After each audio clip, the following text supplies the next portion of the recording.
Fala pessoal, tudo bem com vocês? Memphis Depay é apresentado e tem uma aula sobre o que é o Corinthians, né? Que jogo Corinthians, que classificação do jeito e estilo Corinthians na última bola. Que jogo do André Ramalho, do Rodrigo Garro, do Fagner, do Romero, do Gustavo Henrique. Cara, tem muita coisa pra gente falar. Erros de arbitragem, meu Deus do céu, o Timão tá na semifinal. Chega mais que depois da vinheta a gente vai falar tudo sobre o que aconteceu nessa noite mágica em Itaquera. Que absurdo esse jogo, um dos jogos mais incríveis que eu tive a oportunidade de acompanhar, independentemente do que aconteça com o Corinthians na sequência da Copa do Brasil, e já é semifinalista. 4 jogos pro título. É o que está acontecendo. É o Timão que vai avançando nas Copas porque a camisa é muito pesada e também é bom que se diga, desde a chegada do técnico Ramon Dias e do Emiliano Dias, o seu filho, a comissão técnica mudou completamente a forma do Corinthians jogar, com os reforços que também foram chegando aos poucos. O Corinthians foi se reforçando, foi trazendo jogadores, foi mudando completamente a sua fotografia e nos últimos tempos um Corinthians muito mais organizado, muito mais competitivo, com muito mais qualidade, com diagnósticos que foram sendo identificados na sequência, né, como por exemplo a falta de gols e por isso a janela espetacular que dispensa comentários, especialmente com a chegada do holandês Memphis Depay, ou Memphis, né, como ele gosta de ser chamado, como está na camisa dele, número 94, ele foi apresentado devidamente ao torcedor, mas quem foi apresentado, na verdade, foi o Memphis, né? Ele se, digamos assim, foi apresentado do que é o Corinthians, né? Ele foi lá para ser apresentado ao torcedor, mas na verdade quem se apresentou foi o clube para ele, porque ele teve uma aula do que é um jogo do Corinthians, o que é esse clube, primeiro num dia em que ele chega de madrugada, recepcionado com vários torcedores no aeroporto de Guarulhos, na madrugada. Depois ele vai lá, chega nas dependências do clube, né? Chega de helicóptero no Parque São Jorge, recepcionado pelo Augusto Melo, numa beca, num estilo, conversa com a torcida organizada, importante, vai no memorial, conhece os ídolos, a história do clube e depois chega no estádio. No estádio, uma festa espetacular para apresentar o jogador como ele merece, é um grande astro europeu que vem ganhando um alto salário por tudo que ele já fez no futebol, camisa 10 da seleção da Holanda, na última Eurocopa, 30 anos apenas, uma carreira de um currículo espetacular, né? PSV, Manchester United, Lyon, Barcelona, Atlético de Madrid. Que isso? Olha o nível, olha a carreira. E um cara que, obviamente, chega para corresponder e resolver os problemas do Corinthians ofensivamente. E uma grande figura, uma personalidade, um rapper, um cara estiloso, né? Uma jaqueta espetacular.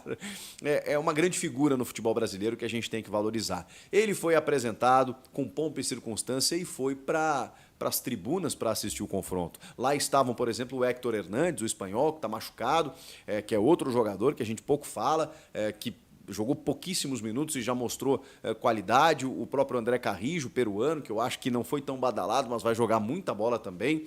Todos eles estavam lá acompanhando o Corinthians nesse jogo decisivo em que o Corinthians precisava ganhar. De alguma forma precisava ganhar. Podia ser de 1-0, 2-1, um gol de diferença, porque isso desmanchava a vantagem do Juventude e levava a decisão para os pênaltis. E aí eu preciso fazer um parênteses naquele golzinho, né, do Gustavo Henrique, lá em Caxias do Sul. Providencial, é um gol que fez toda a diferença, porque um 2-0, não que fosse impossível, seria mais difícil, mas aquele gol do Gustavo Henrique nos minutos finais deu uma brochada na dancinha do Jair Ventura, né, que com 2-0 estava comemorando muito, um Juventude encaminhando uma classificação, depois de ter tirado o Internacional e o Fluminense dessa mesma Copa do Brasil. O ano do Juventude é muito bom, tá? Por isso que é importante valorizar a classificação do Corinthians, porque pegou um bom adversário. É o Juventude, de um orçamento menor, o clube que estava na Série B. Cara, o Juventude esse ano complicou a vida de muita gente. E quase complicou a do Corinthians. Eu chego lá. E aí, tanto o Memphis, quanto os seus outros companheiros ali, quanto a torcida inteira, quanto o estádio inteiro, assistiram o Corinthians sendo protagonista, buscando o resultado, uma escalação com alguns problemas, né, de desfalques, né, o Félix Torres jogando na data FIFA, o próprio José Martínez também, o Kaká suspenso, então ele manteve uma linha de 4, digamos assim, né, com 2 zagueiros, o André Ramalho e o Gustavo Henrique, e os dois jogaram um absurdo, os dois foram gigantescos. Cara, que partidaça, especialmente do André Ramalho. O André Ramalho, cara, Que jogador o Corinthians descobriu. Aos 32 anos, o cara ex-PSV, provavelmente o Memphis, conversa com esse cara aí.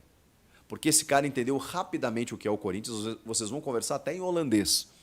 Esse cara entendeu o que é o Corinthians muito rápido.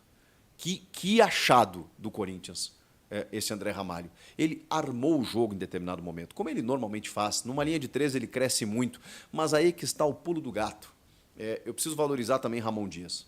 Porque ele, diante das dificuldades, ele mexeu bem, ele estruturou bem o time, o Corinthians melhorou demais com a presença dele e com os reforços, mas dentro dessa linha de 2 zagueiros, o Ranieri foi um terceiro. O Ranieri, que vinha sendo criticado, porque não estava jogando bem realmente, na ausência de volantes ali, o que ele faz? Ele faz Ranieri e Charles, com o Rodrigo Garro na armação. Ranieri e Charles. O Ranieri baixando para ser um terceiro zagueiro, dando uma sustentação maior. E ali, acho que ele até fez um bom jogo nesse sentido. E o Charles teve que ter muito mais presença de marcação. É que o Juventude não atacou tanto. Até, obviamente, né, criou os seus problemas para o time, até fez 2 gols, né, um foi anulado, outro não, já vou falar sobre isso, mas o Charles foi o cara responsável por isso. E até no primeiro tempo, em algum momento, pelo Corinthians se soltar, alguns buracos se abriram, o que é natural. Não tinha um cara na parceria ali para o Charles, e aí por isso, né, que o Martínez acabou fazendo muita falta, porque ele é o cara, o cachorrinho ali, o pitbull, o mordedor na frente da área. Enfim, dessa maneira, o Ramon entendeu o time e dali para frente, depois do Rodrigo Garro, com o Romero, o Thales Magno e o Yuri Alberto. Foi a escalação inicial. E aí o Corinthians chega ao seu gol muito cedo até. O Fagner e o Bidu nas laterais. Chega cedo com o Romero numa bela jogada tramada, a bola chega no Thales Magno, ele dá um passe maravilhoso e o Romero, cara, o Romero, que jogador, que se envolve, que se entrega, é dono desse estádio. O Memphis, conversa com ele também. Conversa com ele também, porque esse cara manda ali, tá? Ele é o dono do pedaço. Ele pode estar mal, ele pode não ter feito uma temporada brilhante, chega na hora, ele resolve. Ele salvou o Corinthians de um rebaixamento no ano passado. Salvou, foi o Romero que salvou. Gols fundamentais, participações incríveis na reta final. De novo, é ele que está aparecendo. De novo, o Corinthians fazendo uma janela, contratando gente, quem está aparecendo é o Romero. Que provavelmente não vai ser titular dentro das contratações que estão sendo feitas, mas é um cara muito importante, né? Como ele é Corinthians, é impressionante. Faz um gol, o Corinthians continua criando chances, continua chegando, mas aí o Juventude sai para o jogo. E quando ele sai para o jogo, encontra os espaços e encontra também um Hugo Souza um pouco instável. Eu estava preocupado até do jogo indo para a decisão por pênaltis, porque o Hugo poderia se consagrar, porque, na verdade, ele tem sido decisivo nesse sentido, mas não era a noite do Hugo. E olha que eu acho que a arbitragem errou e feio nos 2 lances, mas ele estava um pouquinho instável, pelo menos um degrauzinho abaixo do que a gente costuma esperar do Hugo Souza. Faz parte, ele não vai jogar todos os jogos brilhantemente. E, bom, tem estrela, né? Porque o Juventude chega e o Lucas Barbosa, na minha opinião, uma solada no momento em que o Hugo chega com a mão na bola, só que o Wagner do Nascimento Magalhães, que é um péssimo árbitro, horroroso árbitro, um dos piores do quadro, falei aqui do Zanovelli ano passado, semana passada, o Paulo César Zanovelli. Cara, eles concorrem bem, assim, porque é que o Wagner do Nascimento Magalhães está fazendo o M há mais tempo. Mas ele é terrível, terrível. E ele valida o gol em campo. Aí o VAR chama, ele fica 7 minutos analisando um lance claro, assim, mas um lance, meu Deus do céu. Eles chegam ao mesmo tempo na bola, mas não numa condição de igual disputa. Porque o Hugo segura a bola com a mão e o Lucas Barbosa chega solando por cima da bola. Não tem discussão, é falta. E aí, só depois de muito tempo, ele anula o gol. Só que aí, na sequência, tem outro gol do Juventude. E é falta de novo no Hugo. Porque tem uma falta no Fagner, no começo da jogada, em que depois ele é chamado ao VAR e eles ficam analisando se a bola está em jogo ou não. Na minha opinião, tá? A falta ainda continua mesmo depois da bola em jogo. Tá? E depois tem a falta no goleiro. O goleiro vai para fazer a defesa, ele se atrapalha, é verdade, mas ele é deslocado. Gente, é falta. Era simples, tinha que anular. E aí ele valida o gol. Tem duas infrações, 2 lances de infrações, e ele valida o gol. Cara, impressionante. É o Wagner do Nascimento Magalhães, da final da Copa do Brasil de 2018 contra o Cruzeiro, naquele golaço do Pedrinho, que ele anula, no pênalti marcado contra o América Mineiro, em que o Lucas Piton está correndo de costas e a bola bate no seu braço, e o Corinthians é eliminado. Eu não consigo entender como esse cara apita jogos desse tamanho. Não consigo. E tem um histórico contra o Corinthians, ou seja, não era para ele estar apitando. Enfim, 1-1, vai para o intervalo. Vem o segundo tempo e o Corinthians teve resiliência para buscar o resultado e buscar a vitória, só que foi difícil. O Juventude, ele adotou uma estratégia, e o Juventude é muito bom nisso, tá? Ele é muito bom em saber sofrer. De verdade, não é todo time que sabe fazer isso, que se defende bem, que suporta bem a pressão. O goleiro Gabriel foi muito bem, mas o Juventude, no todo, usou uma estratégia muito interessante. E o Corinthians continuou rodando a bola, tentando entrar, e estava difícil. Estava difícil porque, assim, era um muro, eles tentavam sair no contra-ataque, levaram perigo até em alguns momentos, porque o Corinthians avançou demais as suas linhas. Os zagueiros estavam armando o time. O André Ramalho estava lá na intermediária, estava como volante, na verdade. E o Juventude se defendendo. Até que... E aí teve chute do Charles, que o Gabriel defendeu. Teve chute do Coronato, que entrou no segundo tempo.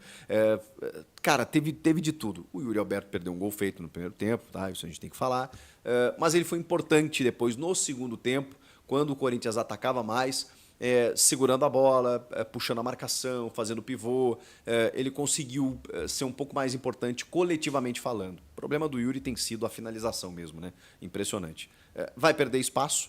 E acho até que deve ser negociado na sequência. A gente vai falar mais sobre isso depois. E aí o Rodrigo Garro, porque o Rodrigo Garro é isso, né, cara? Ele chuta. E que jogo do Garro, né? Cara, o Garro é impressionante, porque ele vinha buscar a bola no pé do zagueiro, no pé do goleiro, para armar o time. E o Charles pegava a bola e dava para ele. O Charles pegava essa bola e dava pro Garro. E o Garro vinha buscar o jogo pelo lado esquerdo, e o Garro tentava um passe em profundidade, tentava lançamento por cima, tentava buscar o jogo, até que o espaço se abriu e ele chutou. E que chute. Cara, um chute, olha, para quem tá dizendo que o Gabriel falhou, um chute venenoso. A bola faz assim, uma curva, ele salva meio que no susto, e o Zé Marcos escorrega e empurra a bola para o fundo da rede. O Yuri estava chegando ali também. Gol do Corinthians a 35, 36 minutos. Até ali o Timão estava sendo eliminado. Estava 1-1. Vitória do Juventude 2-1 no jogo de ida, acabou. 2-1, o Corinthians volta para o jogo nos minutos finais. E aí todo mundo pensou, né? Cara, dá para fazer mais um. Porque a pressão ali era evidente. Só que antes disso acontecer, é importante falar das substituições do Ramon. Porque a gente está falando dos jogadores, mas, cara, o Ramon ele tem tido ótimas leituras de jogo. Por exemplo, as entradas do Coronado e do Breno Bidon mudaram o jogo. Quando ele bota o Coronado no lugar do Ranieri, abrindo mão desse terceiro zagueiro, digamos assim, botando o André Ramalho mais para armar o jogo, deixando só o Gustavo Henrique, e aí o André voltava numa cobertura quando tinha contra-ataque. Que vitalidade do André Ramalho com 32 anos. Cara, que jogo do André Ramalho. Um jogo absurdo do André Ramalho. Mas ele tira o Ranieri, tira essa figura, e o Charles também, que é mais um marcador, e bota o Breno Bidon. Pra quê? O Juventude está todo postado lá no sistema defensivo, você precisa fazer gols, o Garro tá na armação, mas ele precisa de parceria. E o Charles estava entregando a bola pro Garro e dizendo, resolve. O Breno Bidon é um cara que retém a bola, é um cara que tem controle de bola, e ele sabe sair de uma marcação, pressão ali, quando o Juventude tentava roubar a bola pro contra-ataque, ele sabe também construir. O Breno Bidon entrou muito bem, e o Coronado mais ainda, nesse sentido de construção. Porque aí o Garro ficou mais pela esquerda, o Coronado mais pela direita, o Breno Bidon um pouquinho mais para trás, e o Coronado deu finalização, tentou passes infiltrados, teve uma finalização errada, que ele chuta na lua, mas ele entrou muito bem, e ele que cobra o escanteio na cabeça do André Ramalho. Só que antes disso, acontece um lance bizonho. O Ronaldo, que tinha entrado na equipe do Juventude, ele dá um carrinho criminoso no André Ramalho, poxa, imagina, o time tá atacando, precisando vencer, e o cara fica caído lá, é porque alguma coisa aconteceu. Aí você olha no replay, uma porrada, uma trava da chuteira, sorte que não pegou em cheio, hein? Pegou meio de raspão. Mas o André ficou sentindo, ele ficou machucado, ele tinha que ter saído de jogo, só que não tinha mais como fazer mais substituições. E aí o que acontece? Ele tem que ficar em campo. O André Ramalho estava machucado. E por que o VAR não sugeriu uma revisão? Não sei, mas eu vou dizer uma coisa para vocês, foi melhor. Porque não dá para confiar no Wagner do Nascimento Magalhães. Se o cara sugere a revisão, era capaz do Wagner ir no monitor, não considerar como lance para vermelho, perder, sei lá, 5, 10 minutos na cabine do VAR e encerrar o jogo e não compensar isso com o acréscimo. O time estava no ataque, o time precisava fazer o terceiro gol. E como a cobrança de lateral ele autoriza ali, é cobrado rápido, eu na hora pensei assim, cara, nesse momento, vai mudar o quê? Vai expulsar um jogador do Juventude, vai perder mais tempo, vai esfriar o que o Corinthians está fazendo, deixa assim. Foi melhor, foi melhor. Foi um erro da arbitragem, absolutamente. O cara tinha que ter sido expulso, mas deu certo. Porque aí o André Ramalho fica em campo, na sequência tem um escanteio, o Coronado cobra na cabeça do André Ramalho. Cara, ele conseguiu ter força para saltar e fazer um gol espetacular. Já tem gente comparando com o gol do Paulinho contra o Vasco em 2012, da estreia do Ronaldo Fenômeno, no primeiro gol, na verdade, dele no derby lá em Presidente Prudente. É um gol espetacular. Ele sobe lá em cima e cabeceia no cantinho aos 51 minutos, gente. Ele tinha dado 7 de acréscimo, ia até 52. Aos 51 minutos, o André Ramalho faz o gol da classificação. E Corinthians. Que jogo espetacular. Vocês imaginem, já tem imagens aí do Memphis comemorando. Cara, o Memphis entendeu, ele falou, caraca, isso aqui é o Corinthians? E ele tem a cara do Corinthians, né? Vamos combinar. Que loucura, que loucura. Que jogo absurdo do André Ramalho, do Rodrigo Garro, o Fagner, que atuação do Fagner, Romero, Gustavo Henrique. Cara, é difícil falar alguém que foi mal, né? O Charles foi bem, Matheus Bidu foi bem. O Yuri perdeu um jogo ou outro, mas acho que ele também foi importante. O Thales Magno, enquanto esteve em campo, para muitos ele saiu cedo, mas ele teve aquele problema no ombro, ele também chegou e logo foi titular, teve uma sequência de jogos. Eu acho que também por isso ele acabou saindo, entrou o Giovani. O Giovani, que até teve dificuldades lá pelo lado direito, não conseguiu ter tanta facilidade assim para poder vencer a marcação. Mas, cara, todo mundo foi bem, inclusive o Ramon e o seu filho Emiliano.